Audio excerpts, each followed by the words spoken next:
Hey, and welcome back. And I have two books here. Two very, very nice books.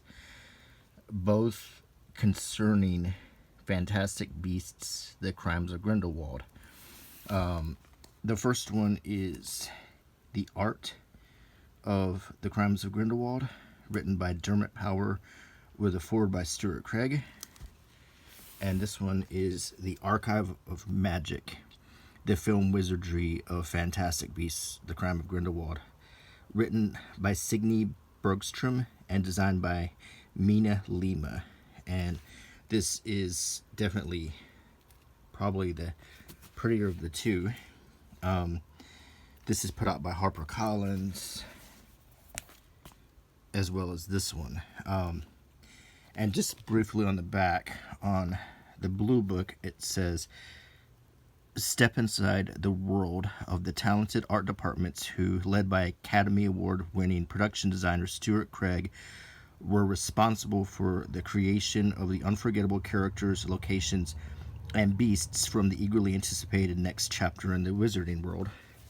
And this one says, "Newt, Tina, Queenie, and Jacob, the beloved heroes of Fantastic Beasts and Where to Find Them, are back in the Archive of Magic, an exciting full-color companion volume to Fantastic Beasts, The Crimes of Grindelwald.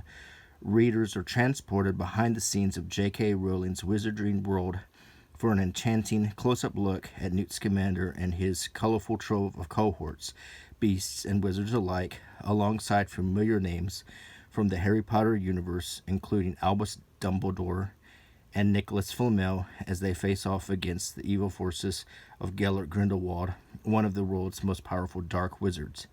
Brimming with filmmaking secrets, behind-the-scenes photography, and stories from the cast and crew, this keepsake treasury features several removable facsimile reproductions of props and other materials from the movie, along with some very special effects for a truly fantastic experience. Officially licensed by Warner Brothers Consumer Products and designed by Mina Lima, the creative force behind the graphics and many of the props for the Fantastic Beasts and Harry Potter films, this authorized tie-in compendium is a magical must for Wizarding World fans and cinema buffs of all ages." So, two nice books. And as I do this video, I'm going to be giving spoilers and my opinions on the three movies in the new franchise. So just if you haven't seen the movies and if you don't want spoilers, here's my fair warning. So from this point on, you're subject to spoilers about the movies. So I'm going to start with this book, and as we flip through it and look at the artifacts, I'll tell you a little bit about the movie. So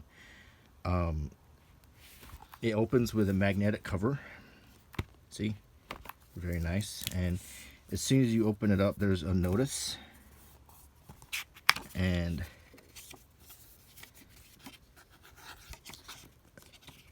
it says, "Records moved to Lestrange family tomb at family's request."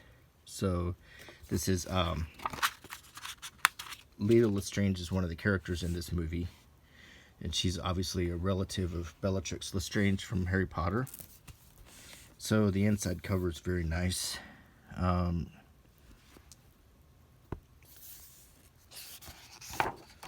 it has we get another nice composition book looking cover here. The Archive of Magic, the film wizardry. And the next page evokes a scene from Paris, where most of the movie takes place. It starts out in New York, and they decide to transport Grindelwald to Europe to face trial, but he escapes and moves to Paris. So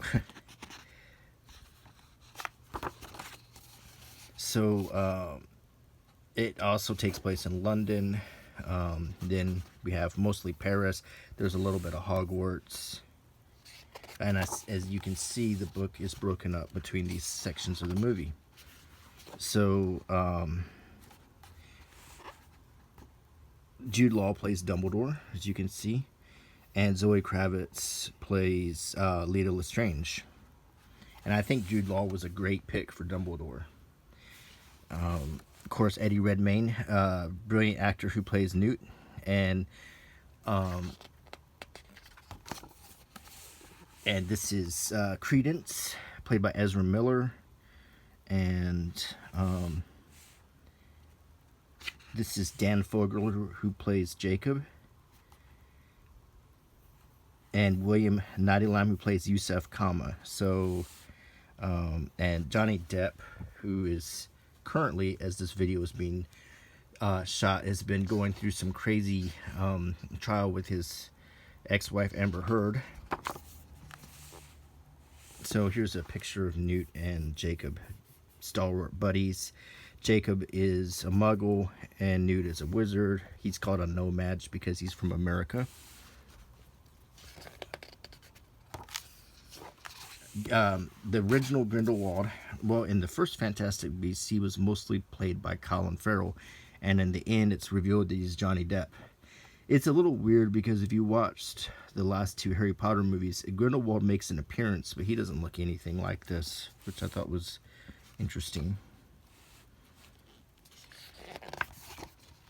So we get our first little artifact, which is a nice little bookmark that is connected to the book, and that in itself is a nice little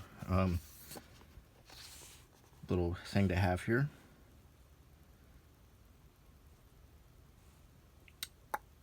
And the initials J and G, Garrett, I believe this is Grindelwald's insignia, but it looks like the Elder Wand in the middle of it, which is weird. I guess if his wand looks like that, I don't know. It's definitely not Dumbledore's insignia.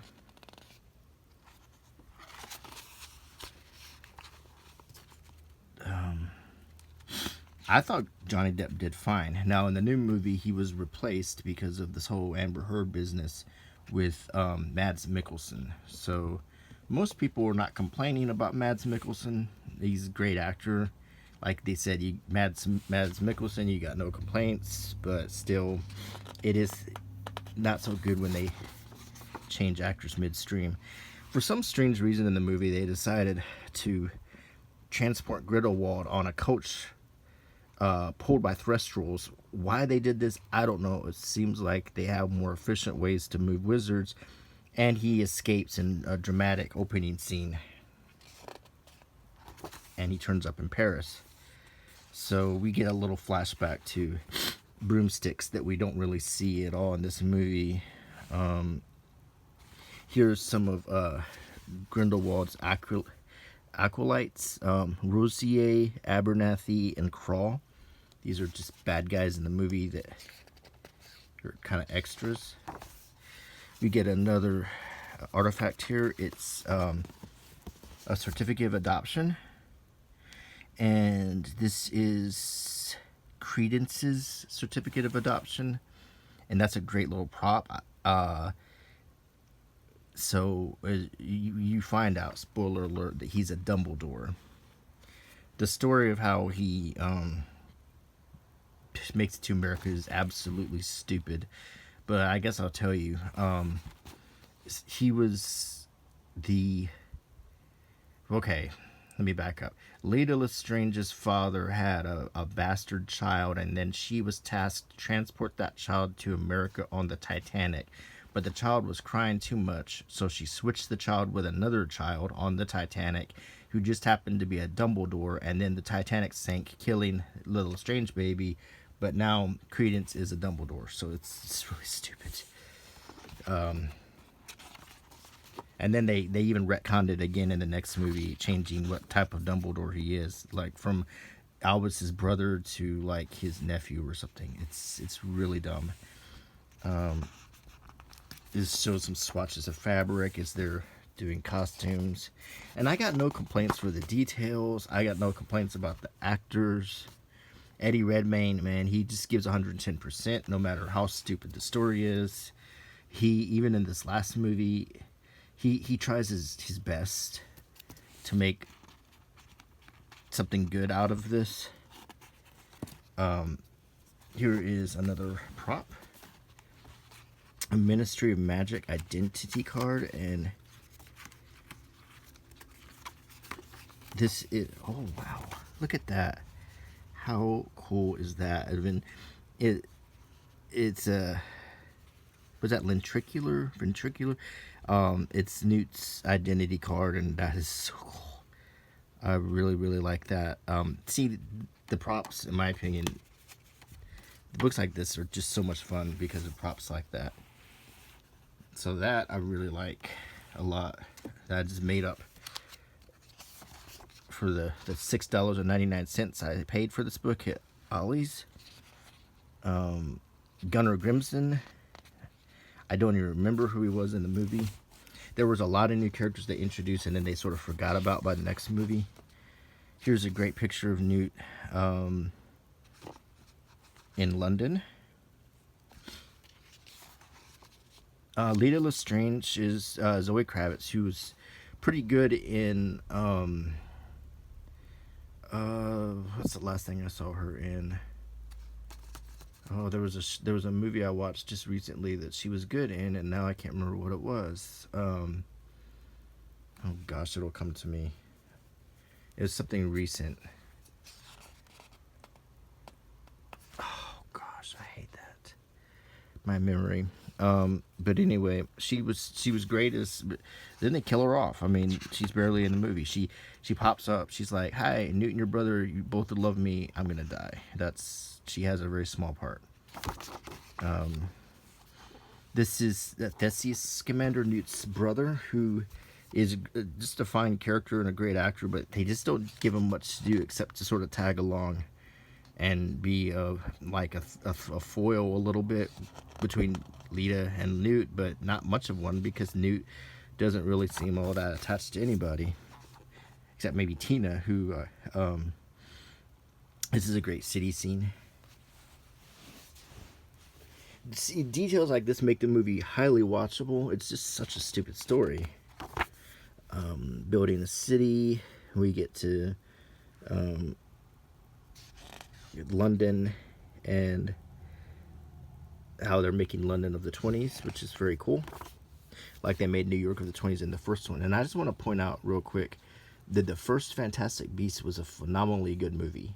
The first one was magical, whimsical, fun to watch, just great. The second one wasn't as good, and the third one was pretty terrible.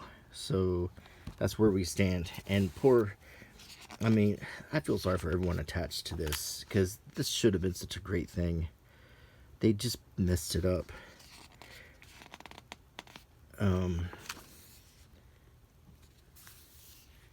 I still watched it in the theater. And I loved, the animals. I loved Eddie Redmayne. I loved all of the actors. I thought were great. It's just, the story is so dumb. They tried to sort of they tried to pull a Rise of Skywalker and try to erase some of the stupider things about the Crimes of Grindelwald, but you can only do so much. Here's a cool postcard of Paris in the 20s. And on the back, it's from Queenie Goldstein. No, I'm sorry. It's to Queenie from Tina. From Tina to Queenie. One more time for cheap seats. It is from Tina to Queenie, her sister. Okay. Now, I didn't like how they brought back Queenie, who was just a really, really wonderful character from the first movie, and the way she decided to reconnect with Jacob was not really well done. I didn't like how they did it. Here is Spellbound, which is prop magazine featuring Newt on the cover, and it's just another great prop, and it's got the little ads on the back. Look at that. House Elf Training, man hat on. This kind of stuff was just really cool. This book is really a great purchase. So here the prop was Newt to tie the knot, and apparently Tina saw this and got mad instead of just asking him. Because you know, like Newt would do that to her. And we get to Newt's house. We meet Bunty, who's a much bigger character in the next movie, but she is sort of lovelorn for Newt. She's like his assistant or his grad student or whatever.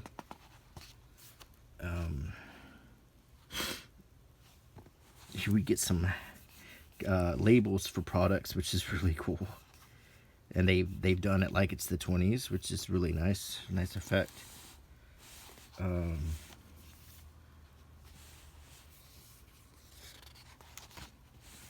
And here is a concept drawing of the inside of Newt's suitcase, which is very cool. And we get to some of the good parts here. Now we're going to see some of the, what it's all about, some of the fantastic beasts, like baby Nifflers, which are really adorable. They're like little platypuses, and they like to steal shiny things and put them in their pouch. A Kelpie, which is like a bird. Moon calves. Of course, Pickett, his Bowtruckle, which is also another cute character from all three movies. Pratt almost makes these movies redeemable by the cute characters, the cute animals. He can pick locks, so he's called Pickett. And of course, the Niffler is called Teddy, which is really cute. So Jacob Kowalski, played by the underrated but slowly becoming appreciated fantastic character actor, oh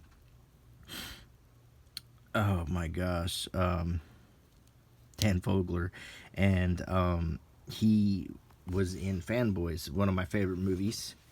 And in that movie, he really, in my opinion, that was the movie that kind of won me over. And now, if Dan Fogler's in it, I'll watch it. He's that good. He's Philip Seymour Hoffman levels of character actor as far as being able to pull off. And now he's in this new movie called An Offer You Can't Refuse, or something about the making of The Godfather.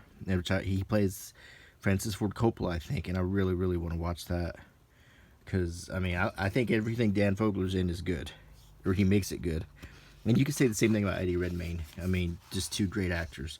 Queenie is just a adorable character. She's Tina's sister, and I don't like her character as much in the second movie, but it's not her fault. It's the fault of the writers.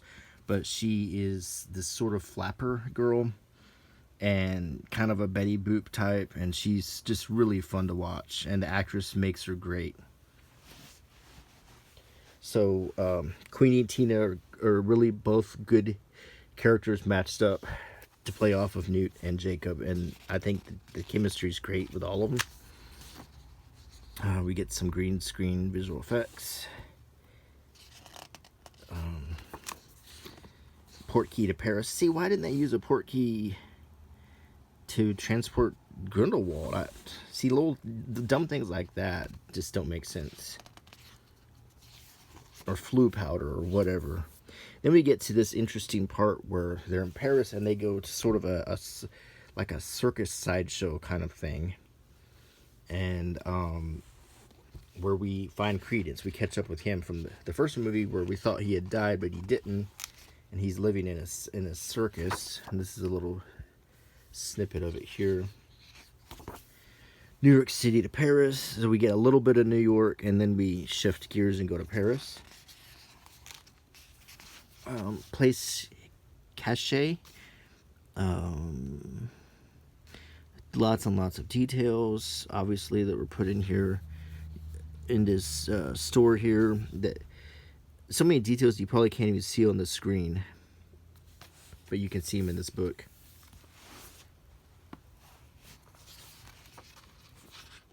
This is just concept art, but it looks great. It's showing labels, all the sorts of things that they do to add these little small details in the movie that really create atmosphere. Wow, this reminds you a little bit of The Great Gatsby. I'm almost positive that's an homage to that. This is just some beautiful artwork, no matter what this is for. The whole book is just brimming with great artwork. Now we get to another insert. It's butterbeer, and it's just a sticker to make a label. See, you can make a label in 2 languages, in French or English, I guess, and you can put it on a bottle of cream soda or whatever. See, it's a sticker. Well, that's really cool. And we get another look at some other labels that they designed, like for the Circus Arcanus. And here is a big insert. This is, wow, a couple full-size art print posters of the Circus Arcanus that you could literally hang on your wall. Here's the first one in green, and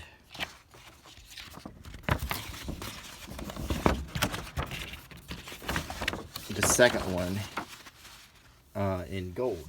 And these are really, really nice, printed on high quality paper, and just impeccably printed. Just looks great. And just take a look at some of the details. I mean, look at that. That's some pretty cool stuff here for $7 payout. I got a real nice little set of fun things. I got stickers, I got posters to put on my wall, and a lot of great artwork to give me the nice memories of this movie. And I don't get the idea that I hated it. Now, I might have hated the third one, but I definitely didn't hate the second one. The third one was so slow and boring. Oh, speaking of slow and boring, yeah, Zoe Kravitz was in The Batman. She played Catwoman, and that movie was so slow. Now, this is Maledictus. This is another part that was kind of silly, because we've all seen that transmorphing into an animal is something that's quite common in the wizarding world. So I don't understand why people would gather around and pay to see a girl turn into a snake. But anyway, this lady turns into Nagini, and that's weird. So Nagini all along, it was this young lady here who befriends Credence, and then she later on will become an evil snake who works for Voldemort. But don't worry, this won't even come up again in the third movie, because it was just too stupid. They just scrapped it. And then we get to the underbeings of the circus. Just more great artwork. This Zaowu, like a Chinese zodiac lion. It's very cool looking. Let me get some coffee.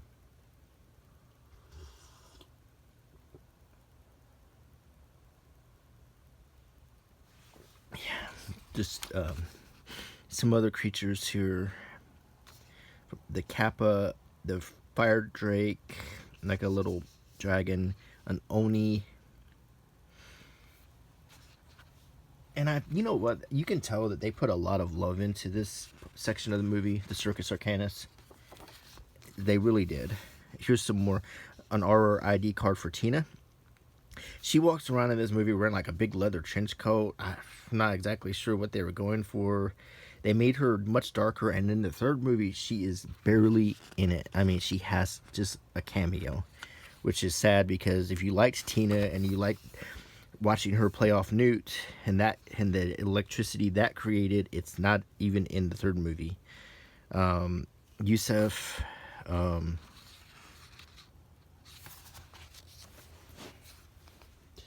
so we get to Kama's hideout. There's Tina being kind of moody here. Nicholas Flamel, you might recognize the name from Harry Potter. He makes an appearance, and then he says, "Hi, I'm Nicholas Flamel, and I'm gonna go away now." And it's not really in it very much, and the makeup is kind of lame. I hate to be that way, but it just is. So, but there is a prop here. It's a nice calling card. And I'd like to get a business card like that. This business card says crowds guaranteed. Okay. Nicholas Flamel's home. A magical book. And they're showing how they made that book, which kind of sort of looks like the one we're looking at here. I just feel like this book feels like Nicholas Flamel had a much bigger part in the movie than he ended up having. So maybe they cut some of his scenes. There's more stuff with Paris, and I mean, just a lot of this artwork is really, really good. Very, very much inspired by real things. I mean, look at all of this. If you're a graphic designer, this is a treasure trove of ideas. Newspapers. Wizarding newspapers. And every one of these articles, you know, has text. It's just so much. And look, if you can do this probably with your camera. You can put your face in here. To create the moving image, the graphics team insert screen panels. So you could easily put your own face in here, and with this panel here, and you could have a whole newspaper. See, it's really cool, and it folds out. See, you got like puzzles, ads for wigs, Ollivander's wands. It's just really, really cool. And it goes on. And this is also just a testament to all the hours of work that was put into this.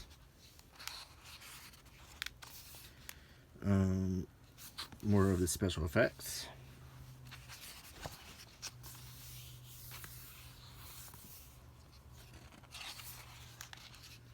And some looks like props and effects that they're showing. So many labels and designs were put into this movie, and a theft, a kidnap, and a murder. Acting with Johnny Depp is an adventure. Actress Alison Sudol, who plays Queenie.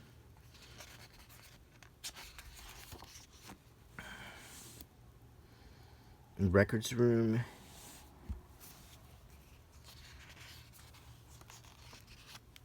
That's a good picture of Newt and Tina in her big black trench coat. I know she's supposed to be an aura, but I didn't care for the black trench coat look on her. I mean, it made her look very severe, and I feel like it kind of restrained the actress a little bit.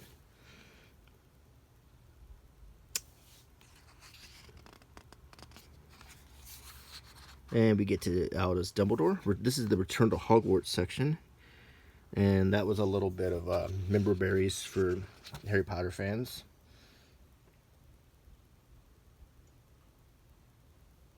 A little coffee.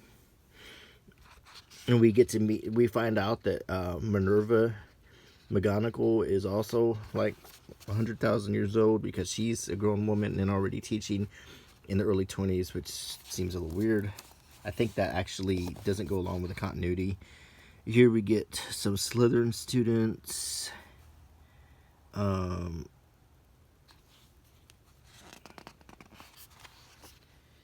Introducing Albus Dumbledore.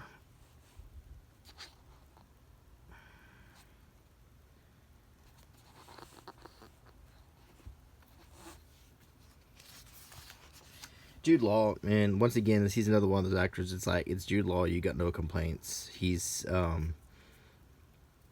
you could see him as Dumbledore. He's a great actor, and the whole central idea of the movie is that he and Grindelwald were very close, and they created some sort of blood pact together, which makes them impossible to fight each other. So even though we have Dumbledore in the movie, he's powerless to do anything about Grindelwald. So that's a little bit of a MacGuffin that they made up there. There's Lita Lestrange. See, that's how I wish Tina had gotten a dress.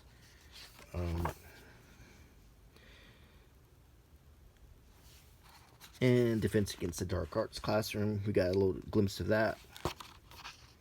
young Newt and Lita. There's a flashback when you see them as kids at Hogwarts. Flesh-eating trees of the world. But another thing that this kind of puzzles me is they went to a lot of great lengths to establish this relationship and this character of Lita, only to completely drop her and barely mention her again for the next movie. So just kind of wonder if they are rewriting this as they go, like they did with Star Wars. And the Lestrange Mausoleum and the amphitheater. And you might recognize that from Sirius Black showing it to Harry Potter, the family tree. It's smaller. And some spells and wands. And it gives you some of the spells. There's the end of the movie where Grindelwald addresses everybody, and we get some pictures.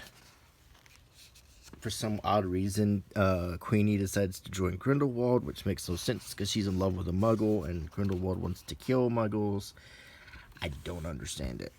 They kind of undid it in the next movie, and that's the end.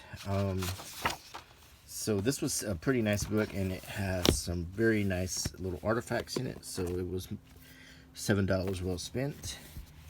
Now we will move on to the art of the Crimes of Grindelwald, and hopefully this won't be too redundant, but I'm going to open it up and we start with some concept blueprint looking artwork. Newt's Menagerie, it says. So this is the art of the Crimes of Grindelwald by Dermot Power with a foreword by Stuart Craig. We get a drawing here of oh, we just said what that was called. There's going to be a lot of more like concept-y artwork in this book. So we start out in New York. We see the coach with the Thistles taking Grindelwald away. And we see the artwork for that scene, like the storyboards, which are really well done. This is the little blood thing, the blood vial that between Dumbledore and Grindelwald.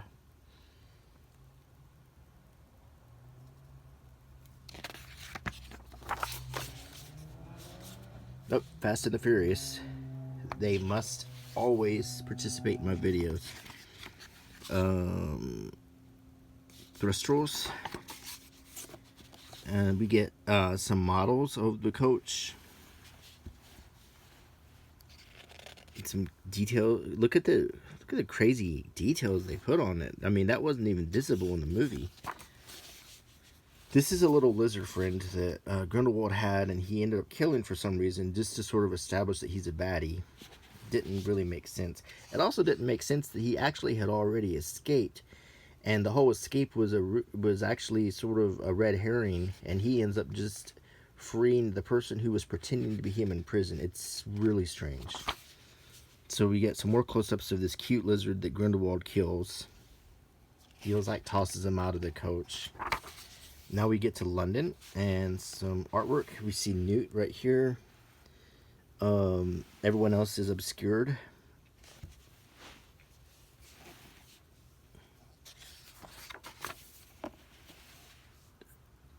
Here we see some tools of the trade that Newt uses in the first part of the movie.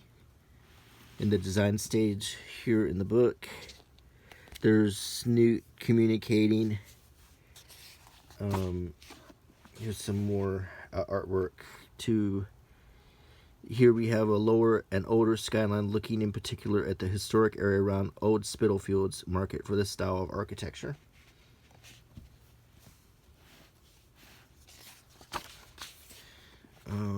Some more Trafalgar Square, and I've seen these lines, and so a lot of the good thing about this London setting is so much of the stuff is still there today that was there like 100 years ago.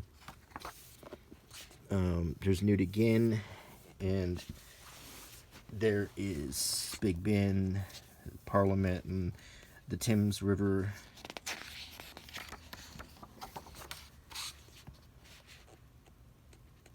Now it's Dumbledore costume design right here. Then we get to Newt's basement, and this is a brief scene in the beginning of the movie that's a pretty fun scene where we meet Bunty, Newt's assistant, and he is working. We get to see what he does, and I wish I had more scenes like that.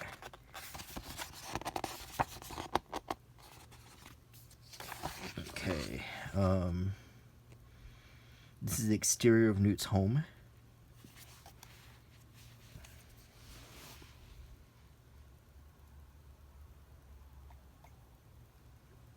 Get some coffee. Sorry.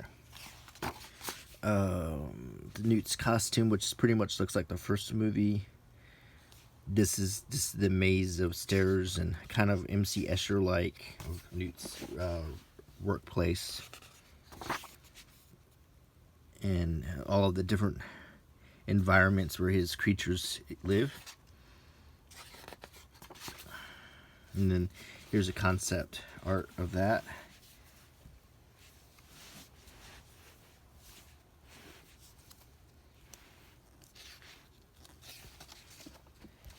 This is the Kelpie, and like a seahorse bird kind of thing, and that was in the first scene of the movie. So at least we got to see a few creatures. In the third movie, there was only like a couple scenes that had any creatures in it. It was really kind of a letdown for a movie about fantastic beasts.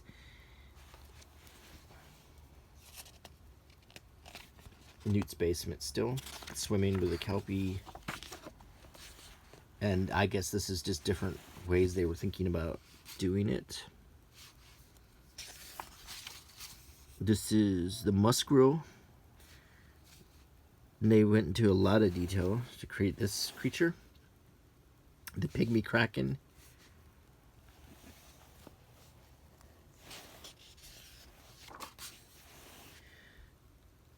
Newt's menagerie.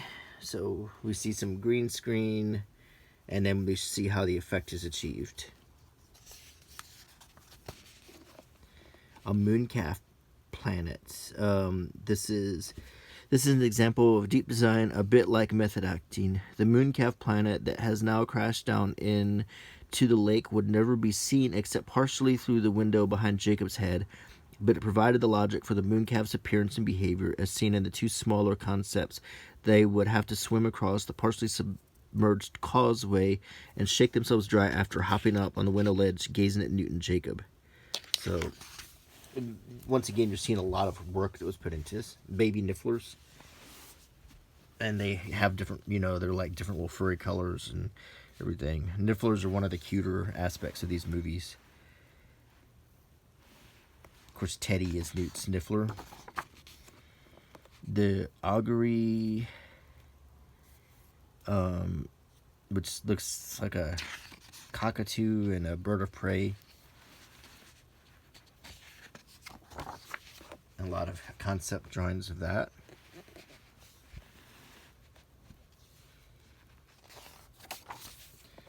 More of the Augury, and that's really, really photorealistic right there.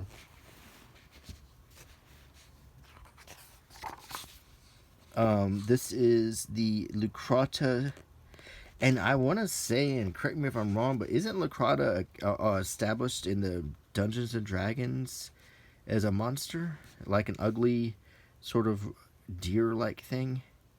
I may be wrong about that. I thought Lucrata is already like a D&D creature, and this is kind of scary looking with its big giant mouth.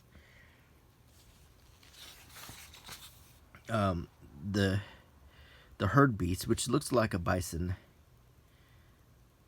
but it has like a more of a rodent kind of face, and it has talons instead of hooves.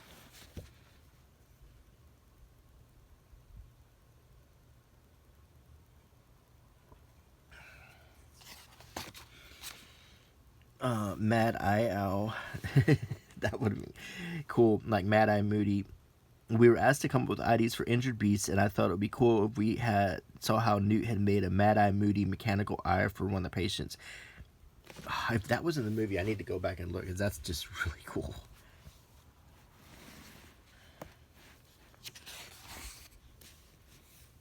Oh, man.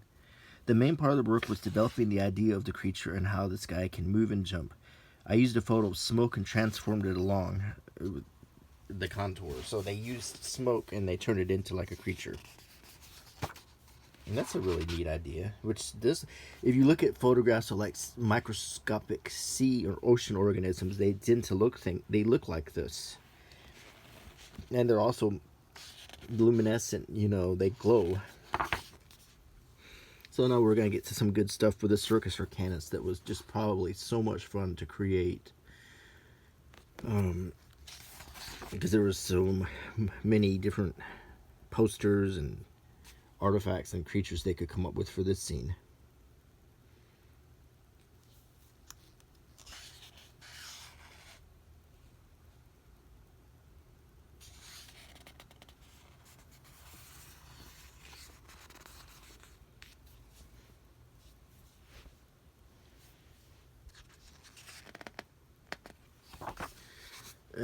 The Devil Child, so it's like a freak show, and I bet there's a lot of stuff that we'll see in this book that didn't make it into the final cut. Some of the big creatures.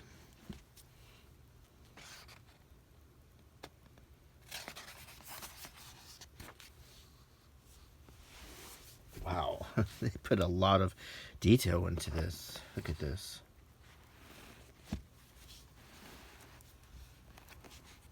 Kappa.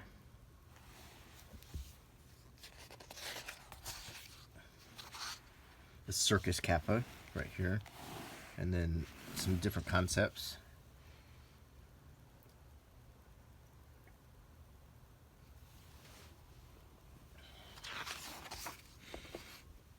The Fire Drake, yeah, kind of like a little dragon. Very neat, very cool. And this is a very photorealistic picture of one right here on a branch, which looks great.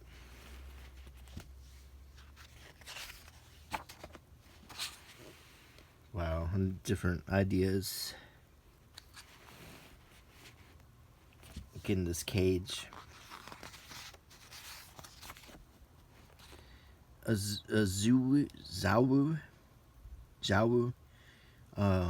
kind of like the lion, with the sort of, it looks like a Chinese dragon, kind of. It's very, very cool. I really like that picture right there.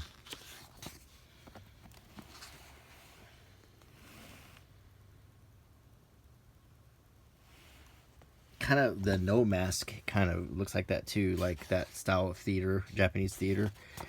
That I think they went through a lot of different, and definitely Asian culture inspired. Very cool stuff.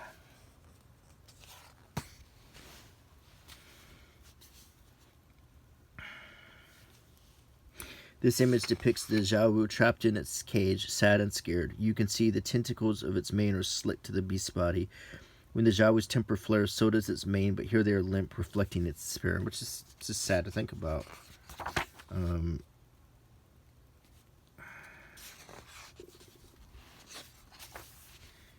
A lot of really good art put into this, though. And the Maledictus, which is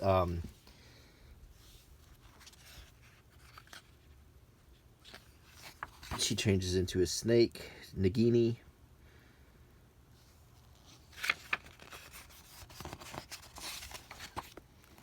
Some more like circus characters, kind of like carnies. It looks a little like Pennywise. Strong men wearing little singlets. Wow, some of this is kind of horror movie like.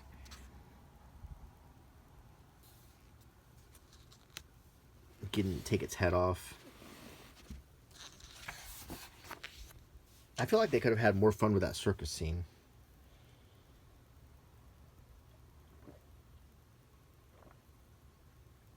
Okay, let's continue. We're in Paris, and we're seeing all the concept artwork for Paris.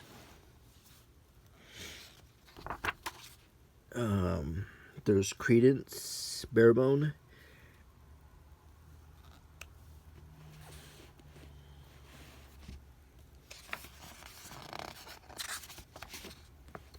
The Seine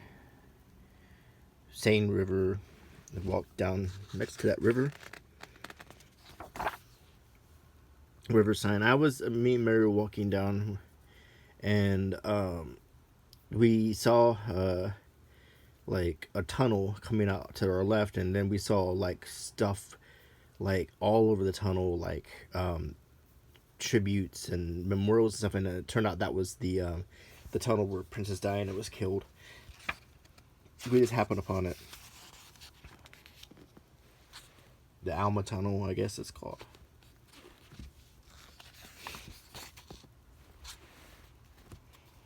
Looks a little bit like the Flatiron Building.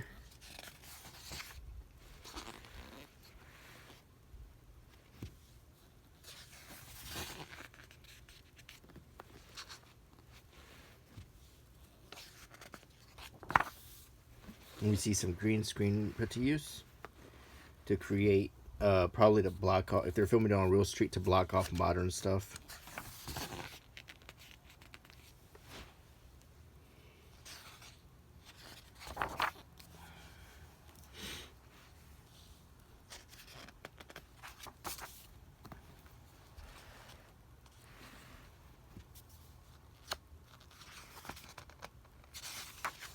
And here's a really detailed pen and ink drawing of the Paris street concept. And this is really nice. We see the cars, the people, the wet streets. It's just very, very cool. These newspaper stand things you still see there. And then we see in this movie when Grindelwald like caused all this black cloth to cover up buildings everywhere. That was an interesting scene in the movie. It was a very, very cool scene. And I think this is some concepts of how that would play out. And then Parisian Hideouts. Good picture of the Eiffel Tower there and the rooftops. More Credence.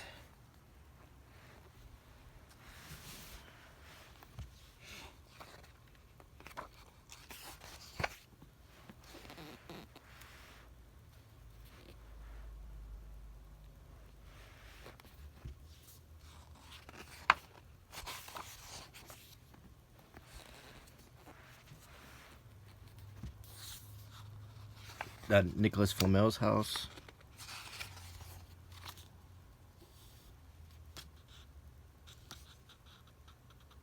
And then showing magical book illustrations.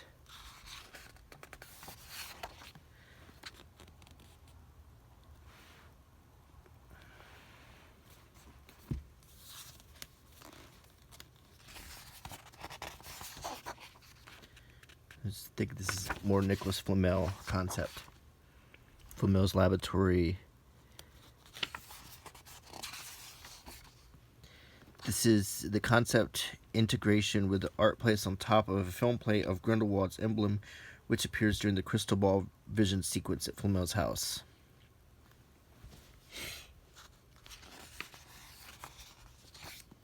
Yeah, the Garrett Grindelwald. Does it remind you of The Great Gatsby again? I've seen two Great Gatsby, not to mention this is taking place at the same time period. Because that looks, kind of like Jay Gatsby, but in reverse.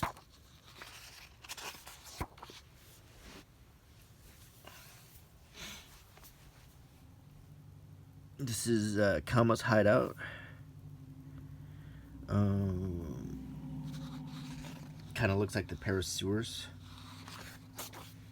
Here is like if you had a big conspiracy wall in his hideout.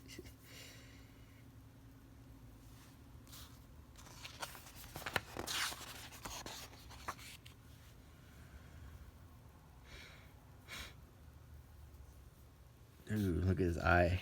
That's cool.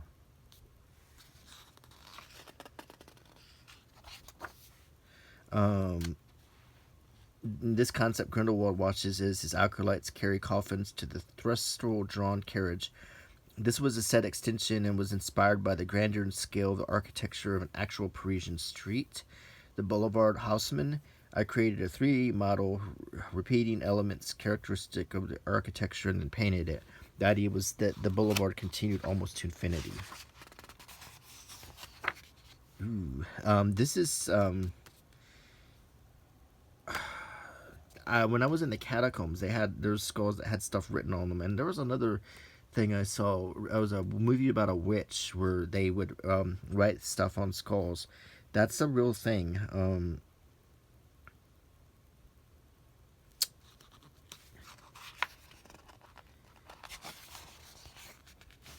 And they were talking about Grindelwald's skull pipe that they were coming up with.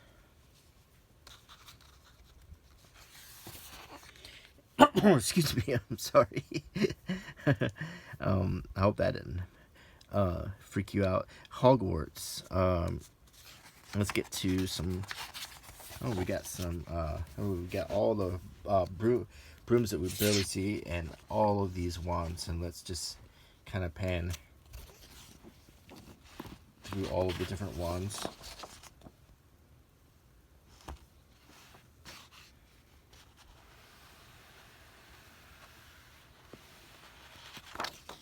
Wow. And all these brooms.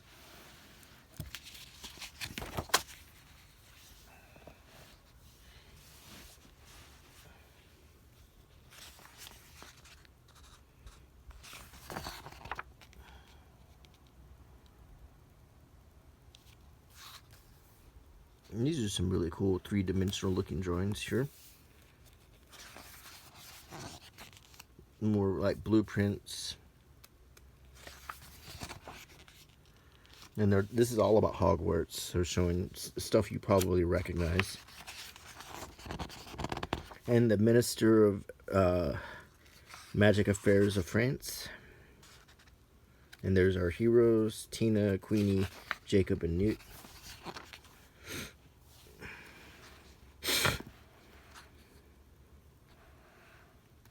I think I'm about to take an allergy pill tonight. Something gotten to me.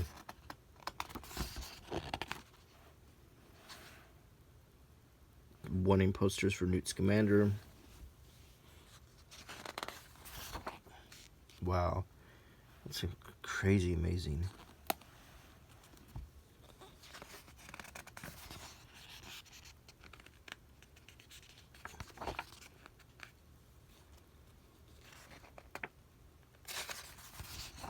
This is very, very cool. And then we get to some detailed the dome, the artwork on the dome, incredibly detailed. Probably only shown it for a split second in the movie. And the desks down there. To really think about how much money goes into these movies for design, it's just insane.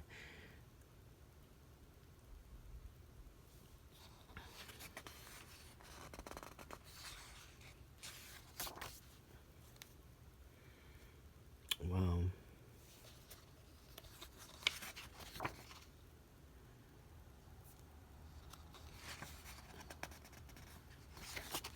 And here's the family tree, the Lestrange family tree that we saw in Harry Potter.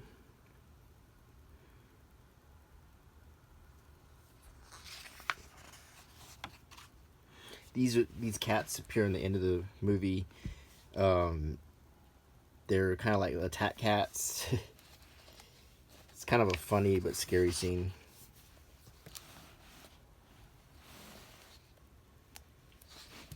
But at least we got some creatures. That's the important thing. Is the last movie really barely had any, and at least this one had quite a few.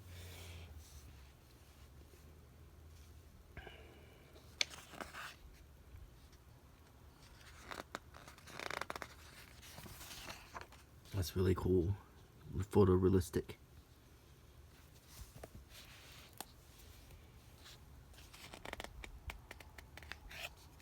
That's how my cat sees himself, probably. If you have a cat, you'll know what I'm talking about. And then they're rescued by the Xiaowu.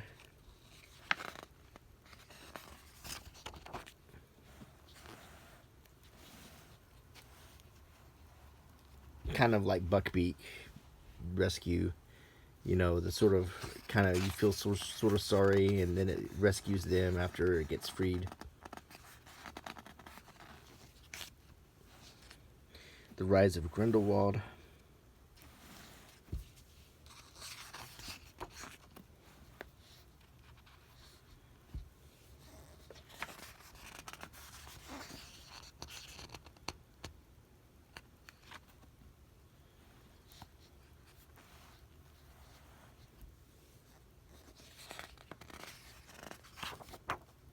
And we're showing that final scene in the movie where Grindelwald has all of his acolytes and he makes his big speech.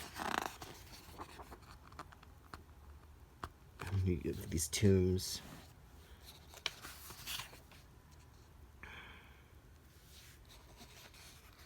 I guess this is the mausoleum scene.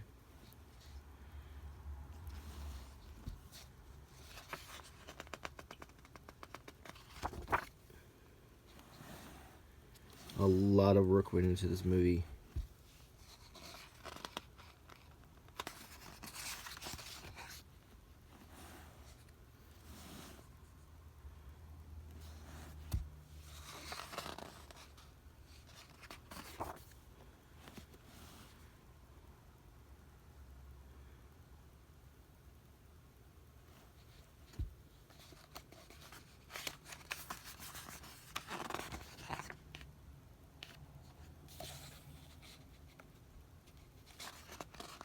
And the rescue in the end.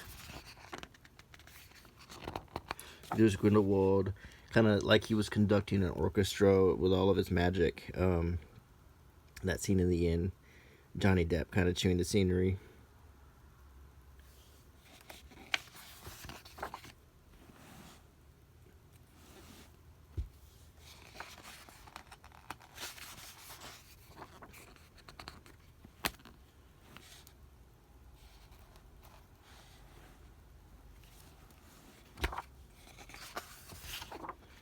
And everything's broken up.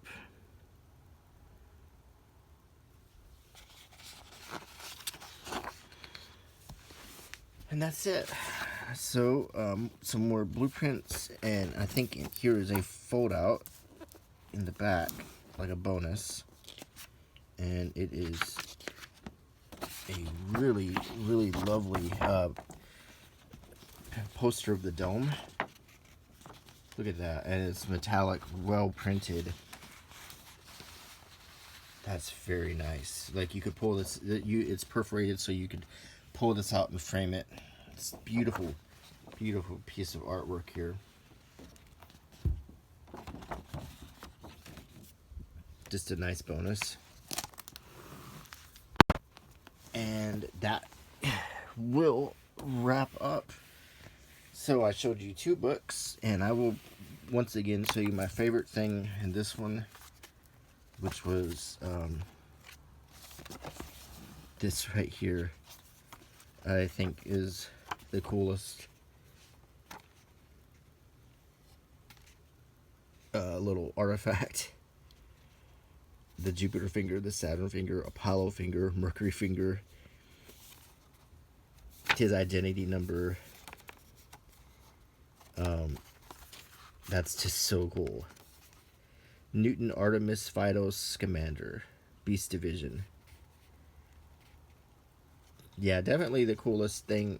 And along with that poster, the art prints, there's 3 really nice art prints too that came with all of this. So I'm pretty pleased altogether with these 2 books. And I hope you enjoyed my video. So sorry I coughed. Didn't mean to do that. I think I need to take an allergy pill. I'll see you next Sunday, and thanks for coming by. And please subscribe to my channel if you haven't done so, and click the bell icon, leave a comment, and a thumbs up. Bye.